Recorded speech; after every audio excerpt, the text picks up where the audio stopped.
David, tell me about a time that you've had a difficult boss. Oh boy, let me tell you, I had this one, she nearly drove me out of my mind. Woman would not leave me alone, just constantly looking over my shoulder, constantly nitpicking, constantly telling me what to do.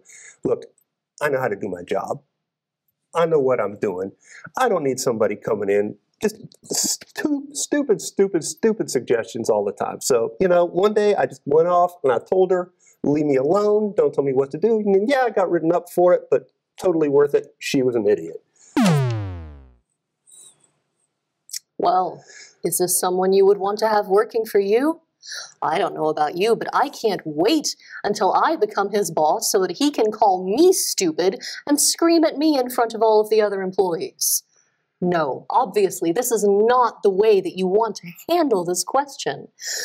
Even if it's true, even if you did have a legitimate complaint with your previous boss, in the interview is not an appropriate time to talk about that. Interviews are not therapy. You want to make sure that you put your best foot forward in the interview and that you don't say anything negative about your former boss. That's one of the unwritten rules of the job interview. Never go negative. But how can he talk about having a difficult boss without going negative? Let's see what that might look like. So, David, tell me about a time that you had a difficult boss. Well, I wouldn't say I've ever had a bad boss, because I've learned something from everyone I've ever worked for. But there was this one time, I had just come off a job where I had a lot of independence and was able to make a lot of my own decisions, into a more hands-on environment where my boss was more engaged in the day-to-day, minute-to-minute activity. It was a really difficult adjustment for me at first, but after a while I was able to see that she had a more personal stake in the outcome of my work, and so I was able to make some adjustments and really work with her. So I think I learned a lot about working in that kind of hands-on environment from her. Fantastic answer. What did he do right?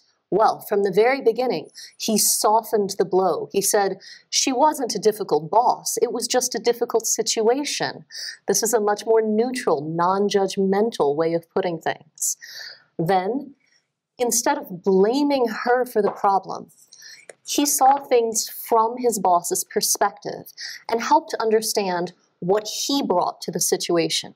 He was used to having a more hands-off situation. She was different, a different managerial style, and it was a difficult adjustment for him. These are ways of talking about this situation that don't blame anyone. Pay attention to the word choice that he used. He didn't say that she was a micromanager. He said that she was hands-on. This means something similar, but it comes across much different.